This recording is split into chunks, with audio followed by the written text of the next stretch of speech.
नमस्कार साथियों, कैसे हैं आप। आज की वीडियो में मैं फिर लेकर हाजिर हूँ आपके लिए junior accountant TRA, JBBNL, CPT, MBA, BBA और BCom एग्ज़ाम्स के अकाउंटेंसी के चैप्टर पार्टनरशिप अकाउंट्स फंडामेंटल्स के MCQs। तो क्वेश्चन 21 है, interest on capital will be paid to the partners if provided for in the partnership deed but only out of, मतलब जो साझेदारों को अपन कैपिटल उनकी पूंजी पे जो भी ब्याज देंगे वो अगर अपन ने साझानामा कर रखा है उसमें अगर ये दे रखा है तो अपन उनको ब्याज देंगे। तो वो किस में से देंगे? तो यहाँ ऑप्शन ए आएगा, प्रॉफिट्स, मतलब लाभ में से। अगर फर्म को लाभ होगा तभी उनको इंटरेस्ट ऑन कैपिटल मिलेगा, अदरवाइज़ उनको कैपिटल पे ब्याज नहीं मिलेगा, चाहे साझानामा में उसको अपन ने दे रखा हो या उसका अपन ने प्रोविज़न कर रखा हो।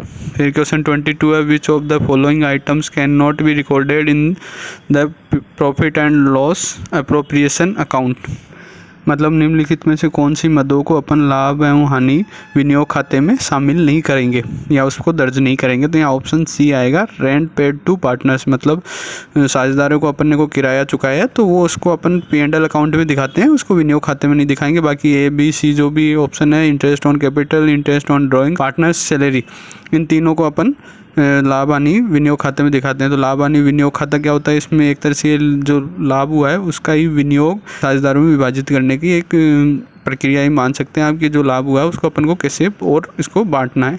तो ये इसके बाद इस वाले खाते में अपन को इंटरेस्ट वगैरह जो भी देना है साझेदारों को, या उनके ड्राइंग्स पे जो इंटरेस्ट चार्ज करना है, या सैलरी देनी है पार्टनर्स को, कमीशन देना है, तो अपन इसी में दर्ज करते हैं वो। फिर क्वेश्चन 23 है, इफ़ एनी लोन और advance is provided by partner then balance of such loan account should be transferred to, मतलब किसी भी साझेदार ने फर्म को लोन दे रखा है या कोई अग्रिम दे रखा है तो लास्ट में साल के अंत में जो इस लोन अकाउंट का जो बैलेंस होगा वो कहाँ स्थानांतरित किया जाएगा? तो यहाँ ऑप्शन बी आएगा, बैलेंस शीट लायबिलिटी साइड, मतलब चिट्ठे में दायित्व पक्ष में अपन इसको दिखाएंगे, क्योंकि ये फर्म के लिए एक दायित्व है, इसलिए ऑप्शन बी आएगा। फिर क्वेश्चन 24 है, A, B and C were partners with capitals of ₹50,000, ₹40,000 and ₹30,000 respectively carrying on business in partnership. The firms reported profit for the year was ₹80,000 as per provision of Indian partnership act 1932।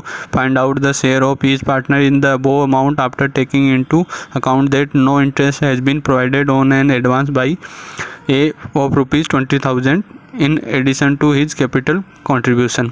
मतलब A, B और C तीनों 50,000 रुपये, 40,000 रुपये और 30,000 रुपये की अपनी capital पूंजी लगाकर किसी बिजनेस में पार्टनरशिप में है।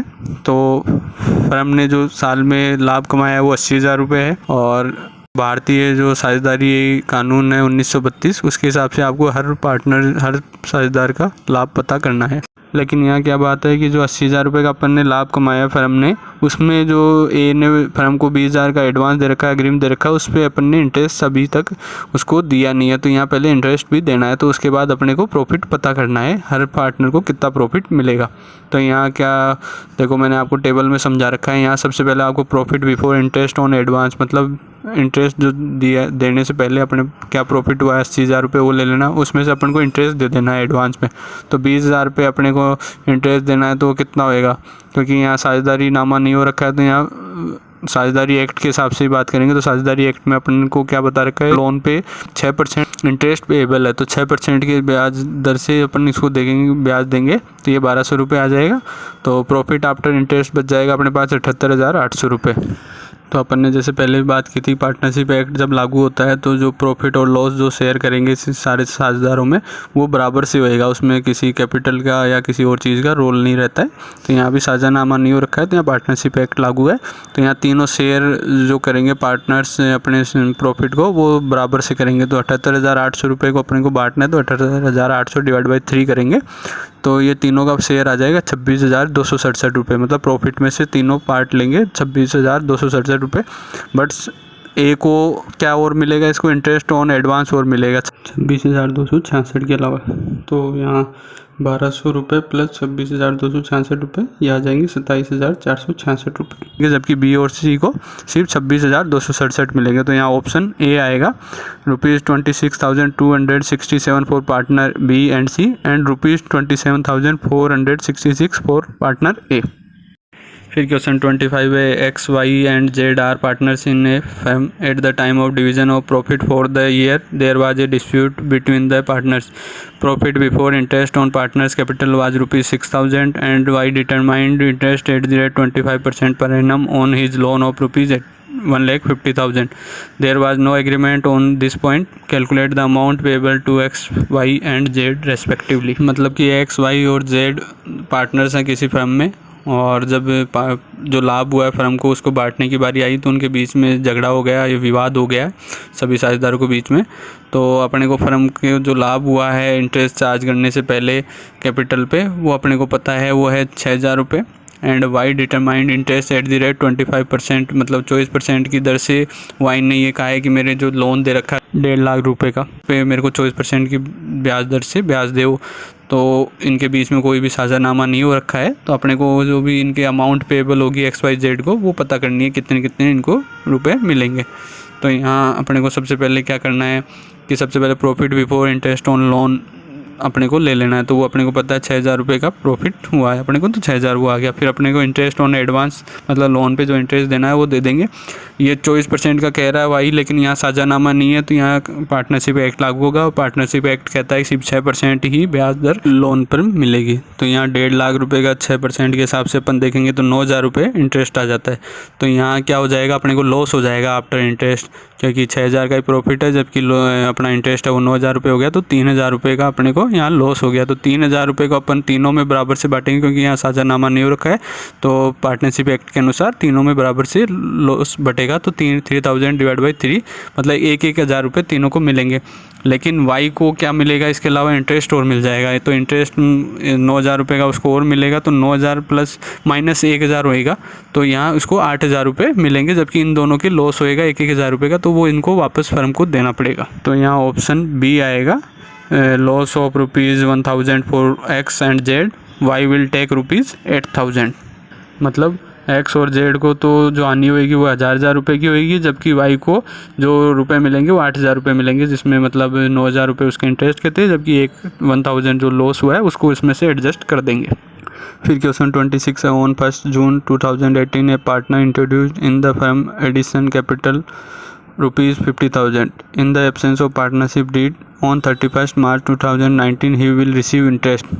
मतलब किसी पार्टनर ने 1 जून 2018 को अतिरिक्त पूंजी लगाई है ₹50,000 की, और उनके बीच में साझानामा नहीं हो रखा है, तो 31 मार्च 2019 को जो साल अंत होएगा उसमें उसको कितना इंटरेस्ट मिलेगा. तो यहाँ ऑप्शन बी आएगा 0. क्यों? क्योंकि अपन ने जैसे पहले ही बात की थी कि जब पार्टनरशिप डीड नहीं हो रखी होती है साझेदारों के बीच में, तो पार्टनरशिप एक्ट लागू होता है. पार्टनरशिप एक्ट में ये कह रखा है कि कैपिटल पे कोई भी इंटरेस्ट नहीं मिलेगा. फिर question 27, on 1 January 2019 A partner advance a loan of ₹1 lakh to the firm. In the absence of agreement interest on loan on 31 March 2019 will be. मतलब किसी भी साझेदार ने ₹1 लाख का लोन दे रखा है फर्म को 1 जनवरी 2019 को, तो जो इनके बीच में साझानामा नहीं हो रखा है, कोई समझौता नहीं हो रखा है, तो लोन पर क्या ब्याज को 31 मार्च 2019 को मिलेगा. यहाँ ऑप्शन बी आएगा ₹1,500. ऐसा क्यों? क्योंकि साझेदारी एक्ट में जब साझानामा नहीं हो रखा होता है तो साझेदारी एक्ट लागू होता है, और साझेदारी एक्ट में लोन पर 6% ब्याज दर देने का प्रावधान है. तो 1 लाख का 6% निकालेंगे तो ₹6,000, लेकिन यहाँ 3 महीने का ही उसको ब्याज मिलेगा, क्योंकि उसने 1 जनवरी को दिया है लोन, तो 3 महीने के हिसाब से उसको ₹1,500 का ब्याज मिलेगा. फिर क्वेश्चन 28 है, in the absence of partnership deed partner share profit और लॉसेज. मतलब कि साझानामा नहीं हो रखा है तो साझेदार जो प्रॉफिट या लॉस जो भी होगा, लाभ या हानि, उसको किस रेशियो में बांटेंगे आपस में, क्या बंटवारा होएगा उनका. तो यहाँ ऑप्शन सी आएगा, इक्वली यानी बराबर से. तो अपन ने पहले भी बात की है, इसका पार्टनरशिप एक्ट में बराबर से ही लॉस और प्रॉफिट जो भी होगा वो बराबर से ही बांटा जाएगा. और क्वेश्चन 29 है, फिर in the absence of partnership deed, मतलब साझानामा की अनुपस्थिति में या उसकी एब्सेंस में क्या होएगा. तो यहाँ ऑप्शन ए आएगा, interest will not be charge on partners drawing. मतलब जो साझेदार जो भी आहरण करेंगे पूरे साल में, उस पर कोई भी ब्याज उनसे चार्ज नहीं किया जाएगा. तो ये भी पार्टनरशिप एक्ट में इनकॉर्पोरेटेड है. पार्टनरशिप एक्ट में ये दे रखा है कि ड्राइंग्स पे कोई भी ब्याज नहीं लगेगा. फिर क्वेश्चन 30 है, in the absence of express agreement interest at the rate 6% per annum is provided. मतलब कि कोई भी समझौता नहीं होने की सूरत में जो भी ब्याज दर मिलेगी 6% साल के हिसाब से, वो क्या किस पर लगेगा वो, तो ऑप्शन सी आएगा, on loan given by partners to the firm. मतलब जो भी लोन अमाउंट जो है जो साझेदारों ने फर्म को दे रखी है उस अमाउंट पर ये 6% की ब्याज दर उसको मिलेगी। बाकी ये कैपिटल पे या करंट अकाउंट के जो भी बैलेंस होगा उस पर ब्याज दर नहीं मिलती है। फिर क्वेश्चन 31 है, if net profit of a firm is ₹49,500 manager is entitled to a commission of 10% on profits after charging his commission, manager commission will be. मतलब कि फर्म का जो शुद्ध लाभ है वो 49,500 है, मैनेजर को कमीशन दिया जाना था वो 10% कमीशन मिलेगा, वो प्रॉफिट आफ्टर चार्जिंग कमीशन। मतलब ये जो कमीशन है उसको देने के बाद जो प्रॉफिट बचेगा उसका 10% कमीशन मिलेगा, तो मैनेजर का कमीशन कितना होएगा। तो आपको यहाँ किस हिसाब से करना है, ये 49,500 है तो ये तो 90% ही है, क्योंकि इसके अलावा 10% इसमें जो कमीशन है वो और जुड़ा हुआ है। तो ये 49,500 डिवाइड बाई 90 इंटू 10% करेंगे तो अपना यहाँ कमीशन आ जाएगा, वो आएगा ₹5500 यानी 5500 रुपये, ऑप्शन सी। फिर क्वेश्चन 32 है, which of the following statement is true. मतलब निम्नलिखित में से कौन सा कथन सत्य है, तो यहाँ ऑप्शन डी आएगा, ऑल ऑफ द वो, मतलब उपयुक्त सभी। तो कौन कौन से ऑप्शन है वो सभी सही हैं। जो पहला है, fix capital account will always have a credit balance. मतलब जो स्थिर पूंजी अकाउंट होगा, खाता होगा, वो हमेशा उसका जमा शेष ही होता है। पूंजी खाता रखने की साझेदारी में दो विधियाँ होती है, एक होती है स्थिर पूंजी विधि, एक होता है अस्थिर पूंजी विधि। तो स्थिर पूंजी विधि होती है उसमें तो अपन ये मानते हैं कि पूंजी इस पूरे साल में सेम ही रहेगी, ना तो कोई नई पूंजी लगेगी ना कोई आहरण होएगा, तो इसलिए उसका क्रेडिट बैलेंस होता है हमेशा कैपिटल खाते का। उसी में अपन दूसरा फिर एक अकाउंट और बनता है करंट अकाउंट। तो करंट अकाउंट में जो भी बाकी चेंजेज होते हैं, इंटरेस्ट मिलना है, इंटरेस्ट पेएबल होगा, कोई सैलरी कमीशन कुछ भी मिलना है, तो वो सारे एंट्रियाँ उसमें दर्ज होती है, तो उसका बैलेंस डेबिट या क्रेडिट हो सकता है। बाकी फिक्स कैपिटल अकाउंट का हमेशा जमा शेष ही रहेगा, क्योंकि इसमें कैपिटल जमा हुई है, इसमें से कम ज़्यादा नहीं होती है। फिर दूसरा ऑप्शन है, current account can have a positive और नेगेटिव बैलेंस। जैसे अभी अपन ने पहले बात की स्थिर पूंजी विधि में दूसरा अकाउंट करंट अकाउंट खोलते हैं तो इसमें ये डेबिट साइड भी हो सकता है कि लॉस ज़्यादा हो गया होगा, तो डेबिट बैलेंस भी हो सकता है, मतलब नेगेटिव बैलेंस भी हो सकता है। और अगर इसके पास प्रॉफिट और इसके जो इंटरेस्ट वगैरह इसको मिल रहे हैं वो ज़्यादा है तो पॉजिटिव बैलेंस भी हो सकता है। फिर ऑप्शन सी है, fluctuating capital account can have a positive और ए नेगेटिव बैलेंस। तो ये जैसे फिक्स वाले में तो इसका हमेशा क्रेडिट बैलेंस ही रहेगा, लेकिन अगर फ्लैक्चुएटिंग है मतलब कि उतार चढ़ाव वाला या अस्थिर जो पूंजी खाता होगा उसका बैलेंस नेगेटिव या पॉजिटिव कुछ भी हो सकता है, क्योंकि इसमें सारी एंट्रियाँ फिर शामिल होती है। इसमें फिर एक ही खाता खुलता है, तो इसमें करंट अकाउंट नहीं खुलता है, तो सारी जो भी एंट्रियाँ होगी इंटरेस्ट की, लॉस की, प्रॉफिट की, जो भी है वो सारी इसी में आती है, तो इसका नेगेटिव पॉजिटिव वैसा भी बैलेंस हो सकता है। फिर क्वेश्चन 33 है, which accounts are opened when the capital are fixed. मतलब कि जब पूंजी स्थिर रहती है तो कौन से खाते खोले जाते हैं। तो मैंने अभी जैसे बताया था आपको कि स्थिर पूंजी विधि में दो खाते खुलते हैं, एक कैपिटल अकाउंट मतलब पूंजी खाता और दूसरा करंट अकाउंट। तो यहाँ ऑप्शन सी आएगा, capital account as well as current accounts. फिर क्वेश्चन 34 है, which accounts are opened when the capital are fluctuating. मतलब जब पूंजी उतार चढ़ाव होता है तब पूंजी में या पूंजी अस्थिर रहती है तो कौन से खाते खोले जाते हैं, इसकी भी अपन ने बात कर दी है। इस टाइम पे सिर्फ एक ही खाता खुलेगा, वो कैपिटल अकाउंट होगा, मतलब पूंजी खाता ही खुलेगा, इसमें करंट अकाउंट नहीं खुलेगा। फिर क्वेश्चन 35 है, which of the following items are recorded in the P&L appropriation accounts of a partnership firm. मतलब लाभ और हानि विनियोग खाते में कौन से आइटम दर्ज किए जाएंगे। तो अपन ने इसके लिए पहले भी बात की थी, अपन ने तब देखा था कौन से नहीं होंगे, तो यहाँ ऑप्शन डी आएगा, ऑल ऑफ द अबव। मतलब सारे जो भी हैं ये सारे आइटम्स अपन उसमें दर्ज करेंगे। कौन कौन से, interest on capital, salary to partner और ट्रांसफर टू रिजर्व, ये तीनों चीज़ें इसमें अपन शामिल करते हैं। तो अपन ने पहले भी बात की थी, ये जो अपना लाभ होता है उसको बांटने का या विनियोग करने का ही एक रूप होता है P&L अप्रोप्रिएशन अकाउंट। तो फिर क्वेश्चन 36 है, balance of partners current accounts are. मतलब जो साझेदारों का करंट खाता होगा उसका क्या बैलेंस होता है या क्या शेष रहता है। तो यहाँ अपन ने पहले ही बात की थी, इसका कोई सा भी बैलेंस हो सकता है, नेगेटिव या पॉजिटिव, यानी डेबिट और क्रेडिट बैलेंस। तो उम्मीद करता हूँ साथियों और वीडियो की तरह ये वीडियो भी आपको पसंद आई होगी। वो वीडियो पसंद आई हो तो लाइक अवश्य कीजिएगा, और नेक्स्ट वीडियो में फिर लेकर हाजिर होऊंगा आपके लिए और MCQs, और तब तक के लिए वेट कीजिएगा। मेरी वीडियो को प्लीज़ अपने फ्रेंड्स के साथ शेयर ज़रूर कीजिएगा, और मेरे चैनल को सब्सक्राइब नहीं किया है तो प्लीज़ सब्सक्राइब ज़रूर कीजिएगा। जय हिंद, जय भारत।